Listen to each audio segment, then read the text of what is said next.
Hi, it's Maggie the Irish Gypsy here to bring you your May 2024 mid-month general reading. We are looking at the last half of May, and this reading is for the water sign of Scorpio. I hope everyone's doing well. You are most welcome here. Thank you so much for taking the time to watch these videos. So, Scorpio, this is for you if your sun, moon, rising, or Venus sign is in Scorpio. If you're cross-watching for a Scorpion, this is also relevant. Of course, it's a general reading, so it may resonate a little differently for everyone who watches.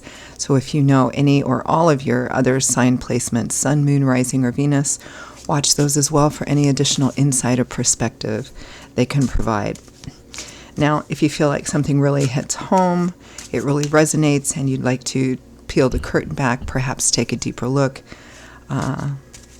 or you simply like the reading style, if you're interested in a personal reading with me for yourself or as a gift for someone else, please feel free to email me directly at maggie1mcguire@gmail.com. You can see that contact info by clicking on the description of this video. I would love to hear from you, and I can usually respond to you within 24 hours with more information. I do offer a pretty wide variety of readings in all areas of life, different types, lengths, styles, budgets, spreads. I try to put a little something for everyone in there. And I'm pretty diligent about scheduling of personal readings as well. So if you're interested, email me. All right, let's move right into this. Scorpio, let's see what the last half of May 2024 looks like for you. I am using the Royal Deluxe Tarot and clarifying with the Gilded Tarot, both by artist Cyril Marchetti.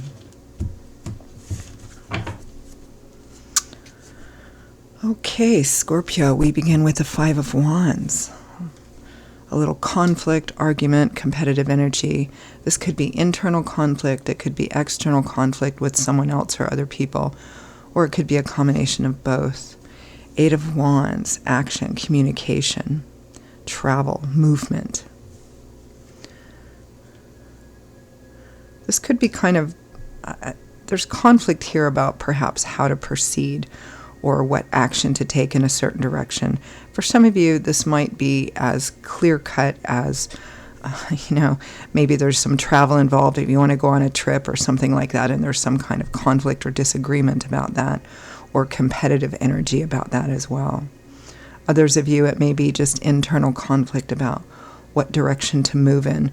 There is a sense here with the Eight of Wands that a way forward can be accomplished rather quickly and decisively.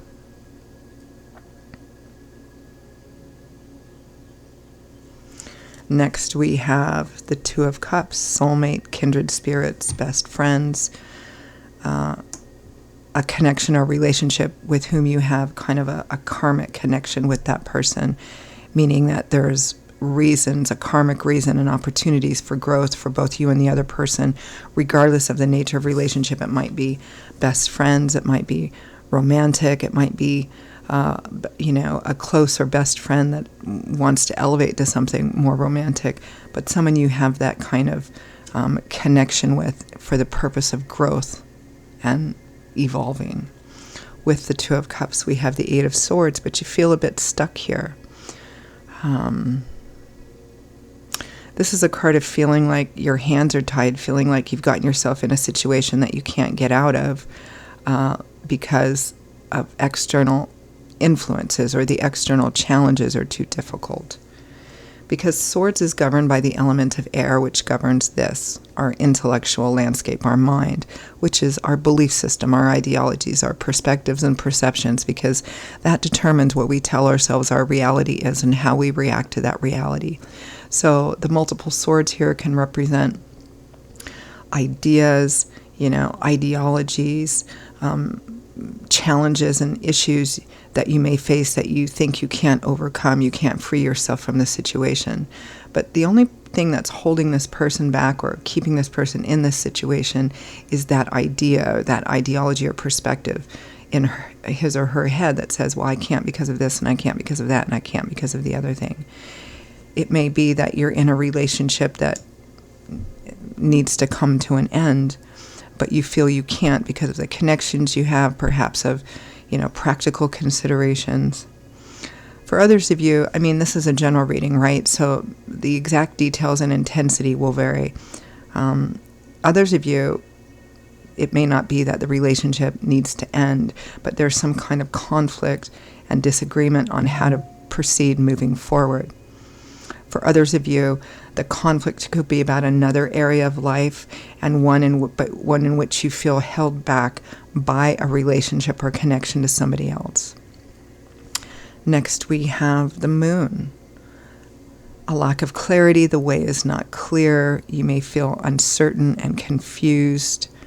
But there's also an element of spirituality in the moon. Any card that has the moon on it, or even portions of the moon on it, kind of points to a sense of spirituality. There's always a bit of implication here with the moon that way deep down are the answers. It may be that you need to go within to find these answers, but the moon can also represent to keep forging ahead even if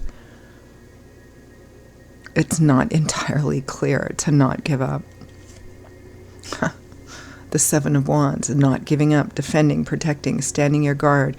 Again, you may feel challenged or threatened, or there's some kind of conflict here. But this is a sense to not give up. And both of these cards together, Scorpio, the moon and the Seven of Wands, means to not give up. To not give up on perhaps what it is that you want most or what's important to you, even if the way forward isn't exactly clear. There's a sense of not laying down and not giving in to this energy of the Eight of Swords. There is a way forward. It feels like the way forward, and getting to that way forward, is going to require some introspective time. You may need to kind of go away or retreat for a bit by yourself to kind of figure this out.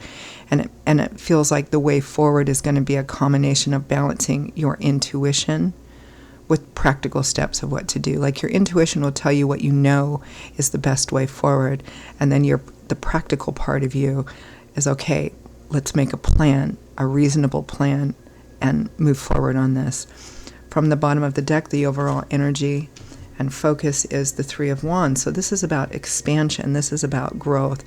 This is about starting to see some of your efforts paying off and looking out into a broader horizon at that ship that you want to come in that contains everything you want. So it's a card of planning for the future, and it's a card of looking at more options, better options. It's a card of growth and expansion, which always comes with its own, all growth comes with growing pains, right? And for some of you that are in a relationship or a connection, this may be the source of, the conflict or struggle. You want to grow, you want to expand, and that may be about the relationship itself. And there's kind of issues and conflict. Where are we going from here? A deeper level of commitment, being exclusive with each other, living together, getting married, getting engaged, that sort of thing. For others of you, it may be, again, that the relationship itself is fine where it's at, but there's a sense of you wanting to expand perhaps in another area of life, or just evolve yourself, whether it's in career and work or your own spirituality, and there's a struggle. It feels like there's a bit of push and pull, maybe a little bit of, power control it could be for some of you. It feels fundamentally, however this works out for you in the little details, it feels like fundamentally you feel held back somehow by this union or this partnership or this relationship with someone. You feel held back from being where you want, being who you really want to be, or expanding and evolving in a way that you want. You feel, but yet there's this sense of karmic attachment and obligation to this relationship, and that's where I'm seeing the conflict come in. So let's peel it back a little bit. Let's take a look at that overall energy of the Three of Wands.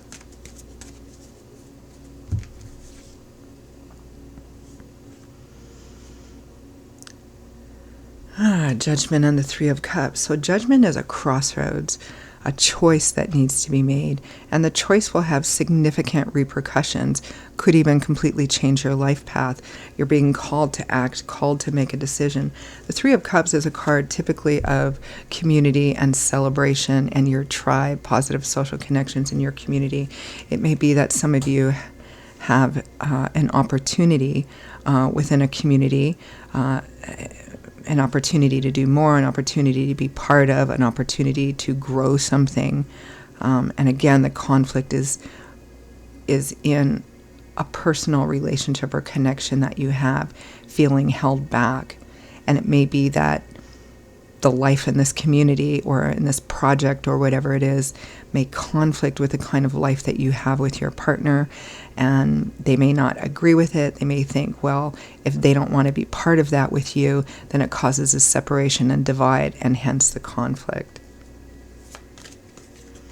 It may be that your community or your friends or whatever don't approve of or care for your relationship. Again, it feels like there's this divide. You and this person are not in alignment with your overall views, or what you want in terms of growth and expansion. 5 of Wands, 8 of Wands.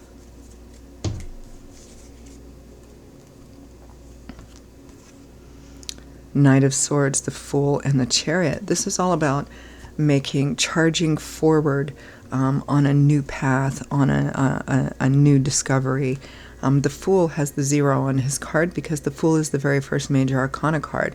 This represents a whole new cycle. We go through many cycles of the tarot in our life. They represent different parts and sections and chapters of our life. So the Fool is going on a whole new journey, getting out of your comfort zone, challenging yourself for the purposes of growth and expansion to see where it leads you. It can be quite nerve-wracking because it's about getting out of your comfort zone and taking a chance, taking a new chance. The Knight of Swords charging forward in a very decisive, action-oriented but intelligent way. The Chariot charging forward as well.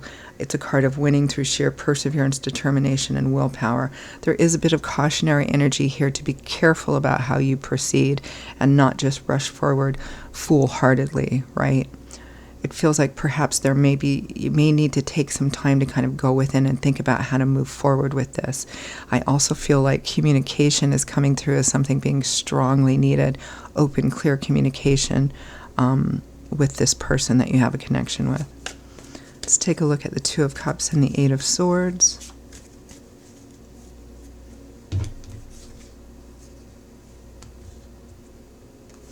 Seven of Swords are cards of secret, concealment, strategy.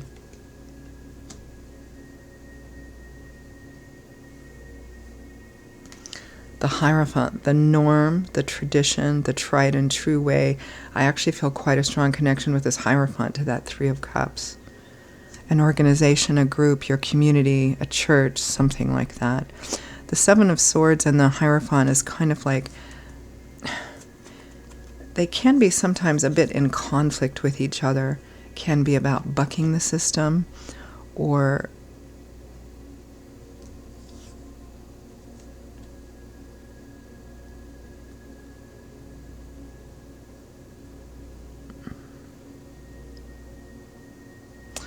again, I keep feeling this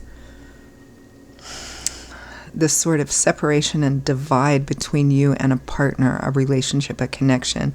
Between that, and it's almost like 2 lives here, or a life compartmentalized into 2 areas. You have like your community, your group, your tribes, and you guys are kind of all in alignment in one direction, but yet your partner isn't, or this other person isn't, and there's this constant kind of push and pull and struggle. The Moon again. I think there may be a hidden fear with this other person, could be you as well, that ultimately this may pull the 2 of you apart for good if you can't find a way to come into alignment with it. Let's take a look at the Moon and the 7 of Wands. Yeah, the 8 of Swords again. The danger here, the challenge here, Scorpio, is in feeling held back or feeling like the challenges are too difficult, and therefore it keeps you paralyzed and trapped. You're not really. You could change the situation, but I think what you fear is the consequences of that. Because I feel like underneath there's an intuitive sense that you know what is the right way forward and what needs to happen for you authentically, what is your authentic path forward. Typically, difficult decision-making doesn't usually come from the fact that deep down we don't really know what it is that we need to do. We usually do if we stop and pause and listen for a minute. The conflict comes when we start worrying about what the repercussions will be, what the sacrifice might be, what the cost might be of doing what we know is right for us. And that's where we kind of get this stuck, paralyzed energy because we're held back by that. That authentic path is always the best one, but sometimes in the short term, it does cost, and sometimes the cost is painful. It always ends up working out to our joy and fulfillment, but it's the short term that we often struggle with, and that's what I'm seeing here. Yeah, the 9 of Cups, wish fulfillment, having what you want. The 10 of Cups, happy home, marriage, childbirth, family.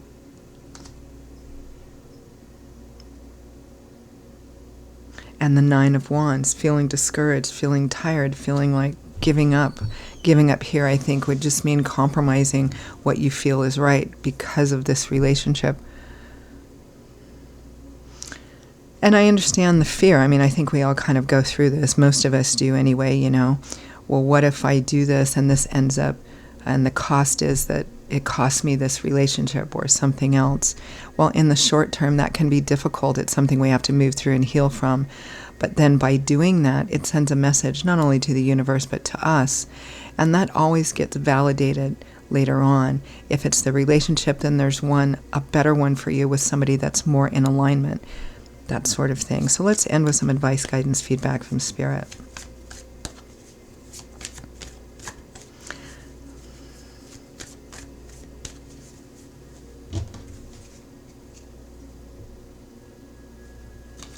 The 2 of Swords, feeling stuck. Here's that moon again, that spirituality. This is about needing to go within and touch base with your intuition.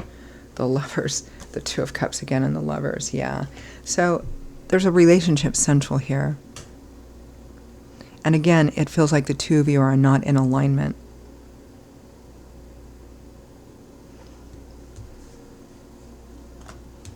Four of Swords, needing to take a step back and evaluate, getting quiet with yourself. I think for some of you, I think for most of you, if not all of you, if possible, you should find a way to kind of be alone or get away for a while to kind of not have those external things which are holding you back. Put yourself in a short-term bubble so that you can listen to that intuitive part of you a little better and be more clear. Page of Pentacles, Knight of Pentacles.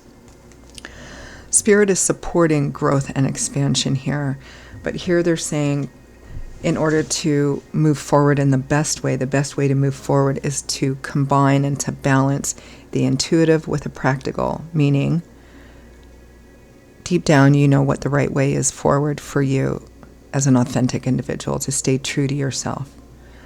There may or may not be sacrifices in doing that in the short term. So it's about getting clearer on what you intuitively know is right for you, and then making a practical plan as to how you want to move forward.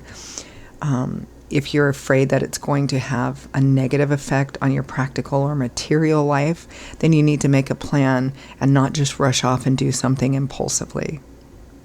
So that's what I'm getting. I'm going to leave it there, Scorpio. Those are your messages for the second half of May 2024.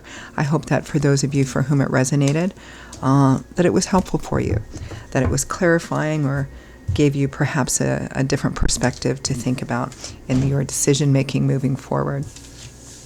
If it did hit home with you, if it did resonate, if you'd like to peel it back and take a deeper dive in it, or you simply like the reading style, if you're interested in a personal reading with me for yourself as a gift for someone else, please email me at maggie1maguire@gmail.com. I would be delighted to hear from you and to work with you. I will see you all in a couple of weeks for the June general readings. Stay well, stay happy, move forward, and I hope to see you back here again soon. Bye-bye.